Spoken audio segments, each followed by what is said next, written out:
Bertie, thanks very much for being here today. Thank you. It's my pleasure. So you're here on the Instant stage. Instant is a new platform being launched by People NEW, focused on digital creators Lovely. and the new famous. Cool. You didn't realize it, but by coming on stage, you get to play the Instant Challenge. Okay. Which means we have 2 boxes here. Oh, wow. You can choose one. Okay. They're called Box 1 and Box 2. And so what is lots there of something lots of good horrible options in here. one It'll be box? it could be a dare or it could be a truth. Is we'll there see. like a sheep's head in one of these boxes? There's only one way of finding out. Ooh, you know what? I'm gonna go with this one. Ooh, okay. Yeah. You can open it now or open it later. It's up to you. I'll open it now. Go for it. What's the movie you think everybody should watch? Mine. All of mine. No. Ooh. It's a tough question. I think Eternal Sunshine of the Spotless Mind will always have a very soft spot in my heart. So this is a very good film. So I guess that and the Minions movie or something. Those two. Well, now, Yeah. Bertie, speaking of movies, Yeah. you right now have sort of begun working or in the early stages of working on a feature film. Can you kind Yeah. of talk about that at all? Yeah, we've been working on it for a while. I think I mentioned it briefly last year when I did this exact same setup. But yeah, the script's done, so that's good. It's like making feature films is a very slow process, which I need to get used to, because everything on YouTube is so fast. This is taking a long time. But yeah, we're looking to shoot it in New York. It's a kind of sci-fi love story thing. It should be good, yeah. That's Yeah. great. Well, now, one thing that's interesting about the films that you work on is that a lot of YouTube creators release things that are 2 minutes, 3 minutes. Some of your finest work is 17 minutes, 30 Yeah. minutes.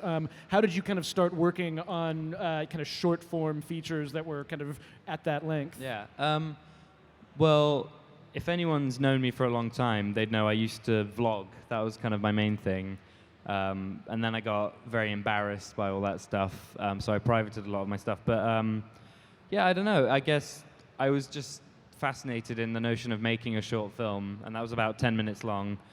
And then, I don't know, over time they've just been getting longer. I think the longest one was about 40 minutes. And yeah, they're far too long. Far too long. Yeah. Well, I'd be intrigued to know, like, when you set out to work on something, like, say, Let It Be, which was just released a few months ago.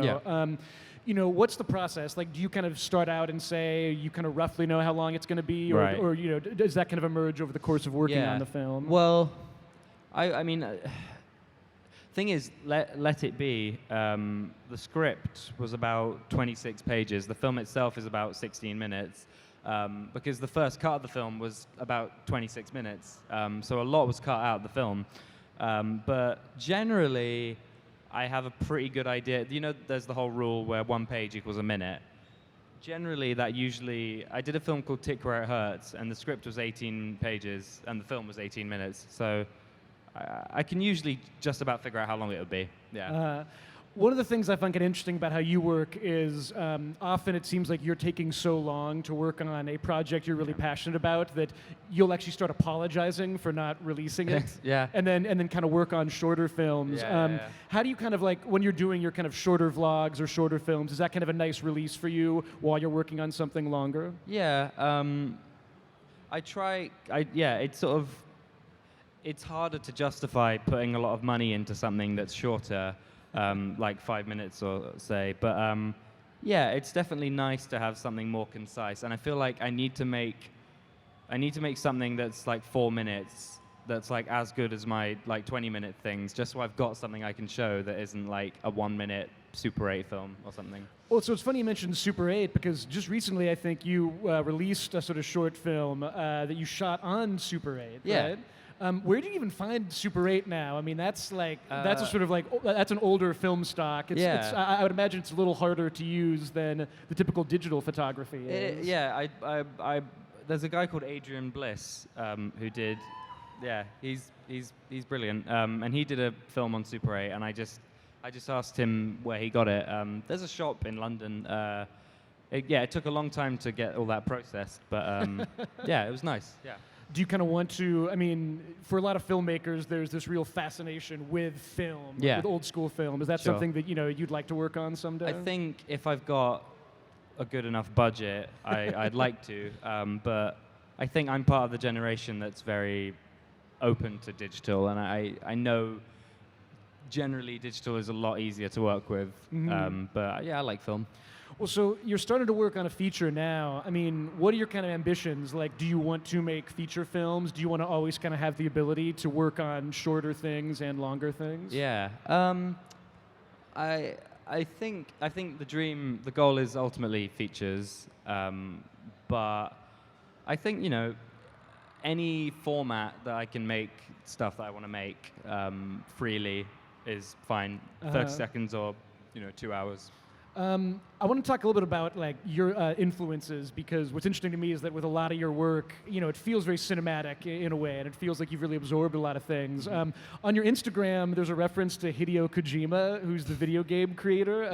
Is that somebody who you've kind of spent a lot of time working with? Not really. I mean, if Hideo Kojima is a guy who he's a video game developer, it's very obscure. I don't know. He's kind of an idiot. Like, I like him, but I don't know. I played a video game he made, and every 5 minutes it would say directed by Hideo Kojima. So I just put that in my Twitter bio. But who are some people who you kind of look up to as far as either directors or people who've kind of done the sort of work that you want to do? I really like Spike Jonze, because he's done a lot of music videos and commercials as well as his films. Like, he did Her and Being John Malkovich and Where the Wild Things Are. I like him a lot. I like Michel Gondry, who's the guy who did Eternal Sunshine. I like...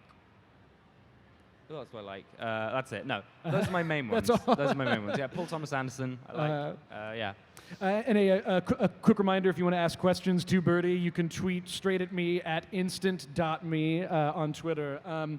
Bertie, I'd be intrigued to know, how much of your working life is spent kind of conceiving projects versus just filming projects versus editing projects? What's a sort of like daily diet of creative work like for you? The pre-production and the post-production is the longest.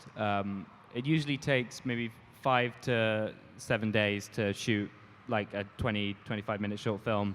But yeah, I probably spend at least 2 months coming up with an idea, writing it again, and getting notes and stuff. And then sometimes the editing process can take 2 weeks. Sometimes it can take 3 months. It varies, but I'd say the shooting bit, which is probably my favorite bit, is the shortest, unfortunately. Yeah. Now, you've starred in, I think, pretty much all the projects that you've directed. As a director, how do you feel about yourself as an actor? I'm crap. No. Well, I think directing is definitely the thing I'm most interested in, and over time, I think I will gradually step out away from in front of the camera and be more behind. But I'm all right. I mean, I used to do a lot of child acting. I was in Harry Potter. I didn't do much in Harry Potter, but I was in it. So I did that, and acting has always been a part of my life. I went to theatre school, so it's something that I do enjoy doing. And I just trust myself. So if I happen to write a young 19-year-old white guy character again, I'm probably gonna put me in the role for now, at least.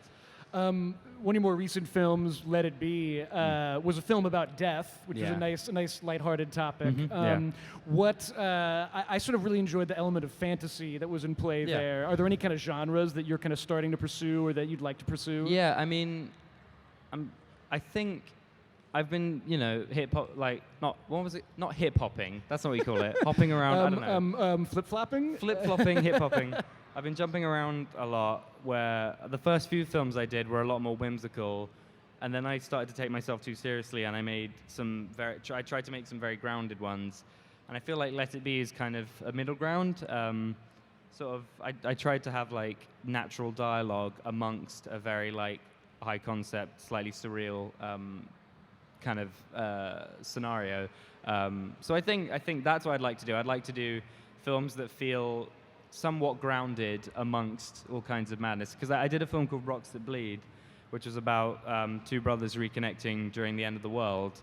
And it's that kind of tone as well, sort of a very kind of normal domestic story with a backdrop of something very over the top and high concept. I guess. One of the things that I also think is really interesting is you've been pretty open about the fact that, like a lot of creative types, you kind of struggle with anxiety. You struggle with a lot of these things, and you're very open about that with your fans. I mean, do you kind of find that back and forth? Does that kind of help you as you're in the process of wrestling with that stuff and wrestling with your own creative stuff? Absolutely. I think I know very few creative people who don't kind of find themselves suffering with, whether it be anxiety or depression or any form of kind of doubt. I feel like if you're creative, it goes hand in hand with kind of feeling kind of shit about yourself a lot of the time. So a lot of people who follow me, I feel like can relate to that, and it's very nice to tweet something about how you're feeling and stuff like that, and to have people say, yeah, me too, because I'm working on. I've done like a 1-minute little video essay thing about my experience with anxiety, which I haven't uploaded yet. And, that video is designed to make people who suffer with anxiety kind of feel like they're not alone, because they know they're not alone, but I think to put it into words and then have to hear someone say that and be able to relate to it, I think is a relief. I mean, that for me at least, when I saw people saying that they experience very similar emotions and sensations in regards to anxiety, I think that was a big relief. Mm-hmm. So yeah. Can you talk about? So there's the video that you were just talking about. There's the feature. Can you talk about any other projects you're working on right now? Either in the inception stage or that you're actively working on. There's a short film I want to do about it's sort of a where the wild things are kind of thing, where like a man ends up with a bunch of these like Lord of the Flies tribal kids in a forest or something. Another lighthearted video. Yeah. So I want to do that. There's a music video I'm working on as well. I think a series of something. I might adapt one of the shorts into a series or something at some point soon. There's a few things. I want to get to some of the questions that we're getting on Twitter. And again, if you have any questions for Bertie, you can tweet us at instant.me. This one's from Amelia Edmondson. Will Bertie be doing a meetup after this interview? And then 3 hearts. Who was that? Someone here. I don't think so, because I have a screening not long after this. But me and Savannah are doing a meetup tomorrow, I think. So there you go. This one's from, I'm horrible with the pronunciations, it's Suki, I think. Which film did you have the most fun making? Okay. The film I had the most fun making, they've all been quite fun. Let me think. Blue Sushi was a lot of fun because it was a much bigger production, because we had like a bigger budget and we had about 30 crew members. And there's usually maybe like 5 or to 6, whatever, crew members. So that was fun. We had a big scene we had 500 extras in the audience at a kind of concert scene, and that was kind of, it was very easy to get energized and kind of feel pumped by the whole situation when you had 500 people cheering you on. So that was fun. They've all been fun. I mean, I've made one short film that I didn't upload because it was horrible and the whole experience was rubbish. It was called Death at Dalgarno Studios, and it's nowhere. No one can find it anywhere.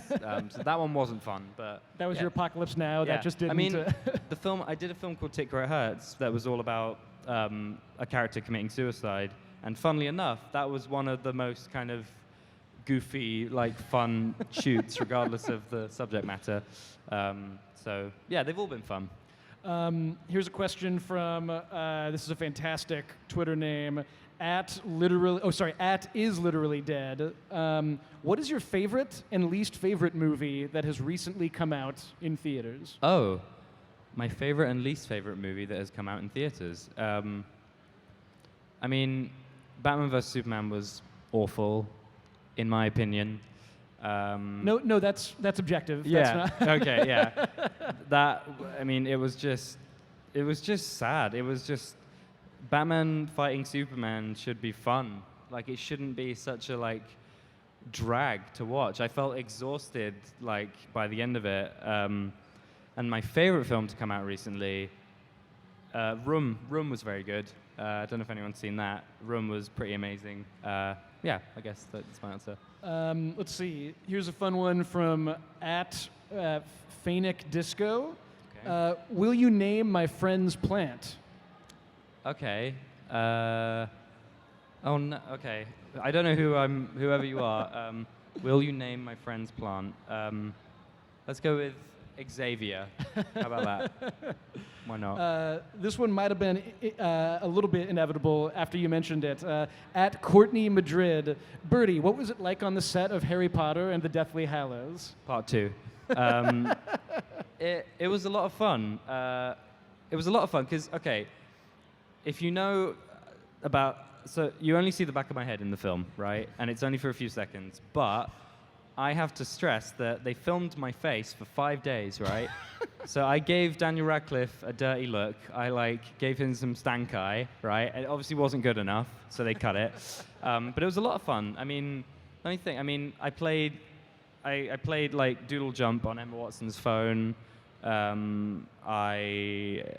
I mean, Daniel Radcliffe smacked me around the back of the head in a jokey way and called me a little shit.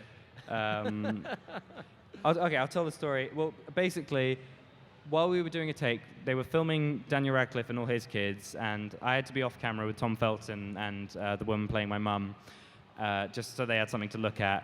And Tom Felton was messing around, and he was like, you're a little shit. Like, he was just like insulting me, and I was laughing a lot. He was trying to make me laugh. And then when they did the take, Daniel Radcliffe came over and was like, "What are you laughing at?"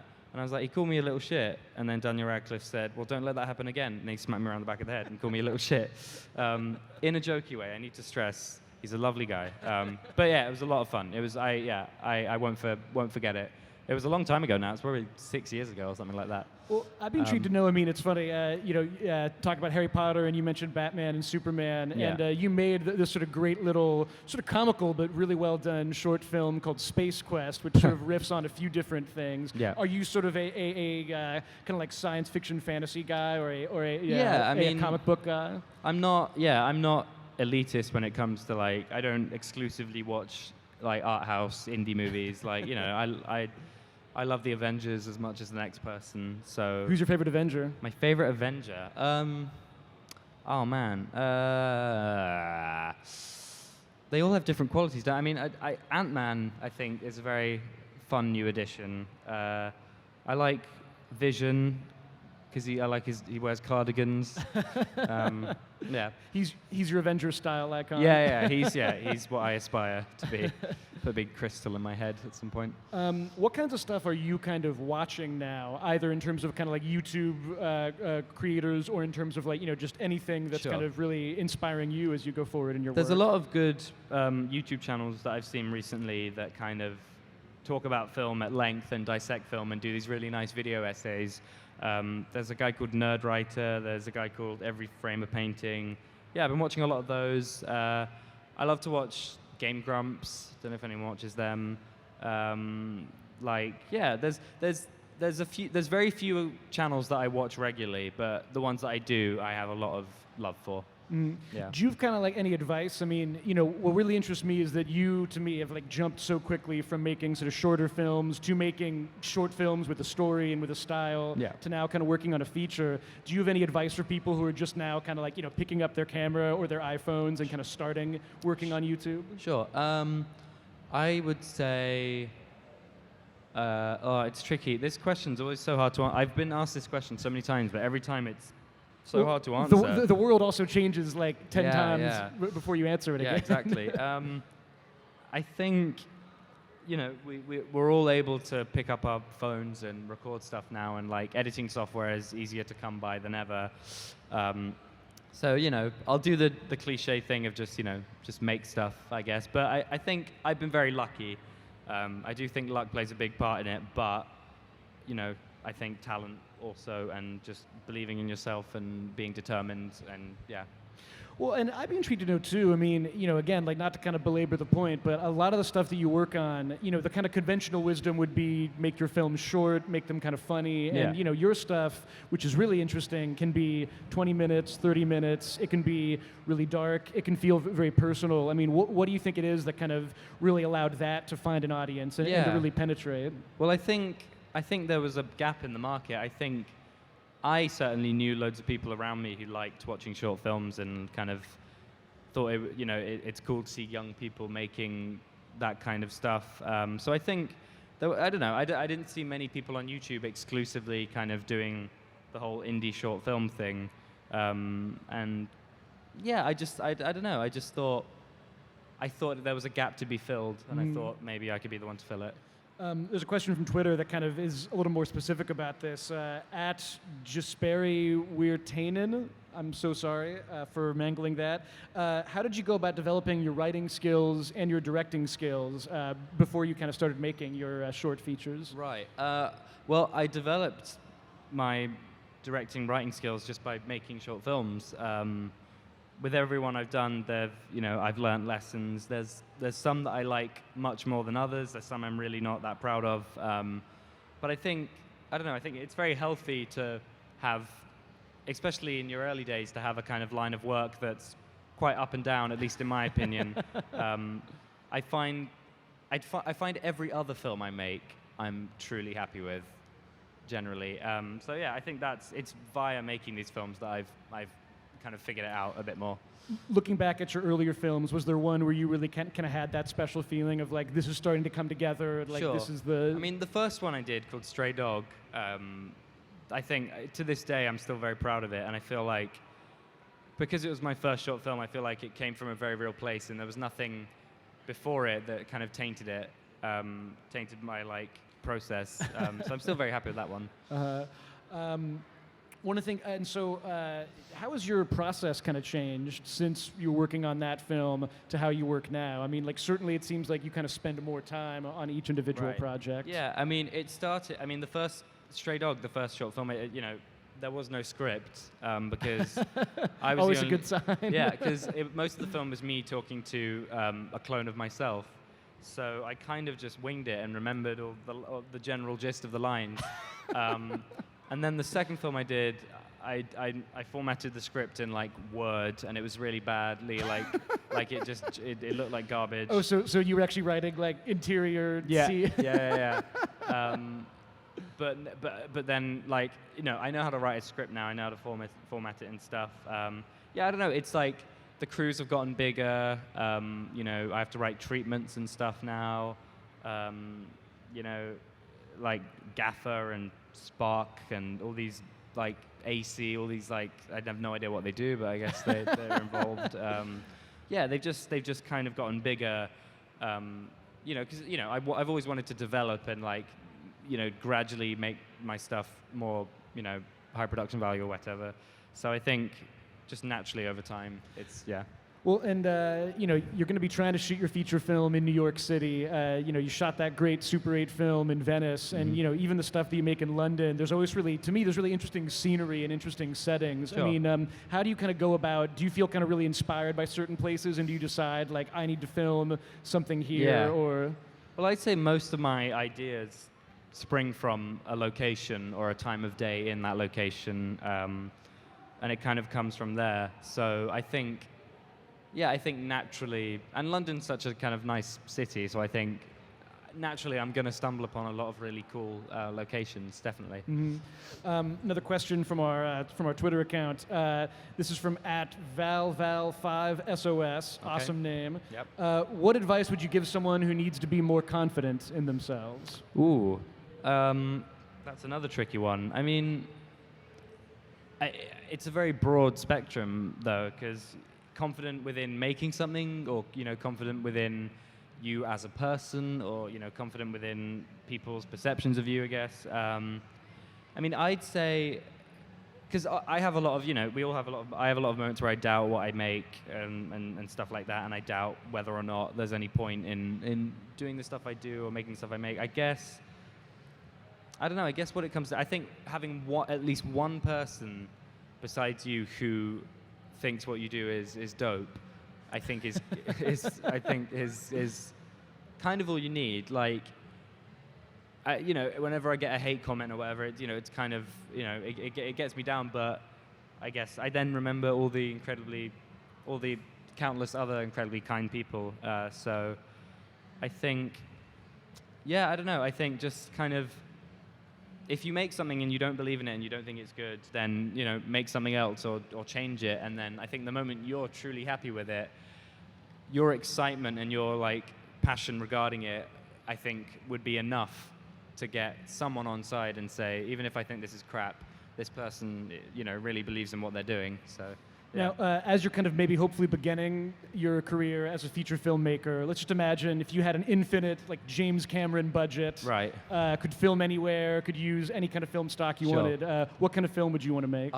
There's a video game. My favorite video game is a game called Shadow of the Colossus. That is the best video game of all time. And I'd love to do a kind of, there's no dialogue. I'd love to do a movie of that, I think. And video game movies have a terrible reputation, but I'd be determined to make that the first good video game movie, because just the giants and just kind of the atmosphere. It'd be a film that would just be full of atmosphere, I think. Fantastic. Yeah. Well, great. Well, hopefully we'll be talking about that someday. Yeah, we'll see. Everyone, please put your hands together again for Bertie Gilbert. Thank you. There you go. So exciting, right? That was sort of beautiful. The power of YouTube.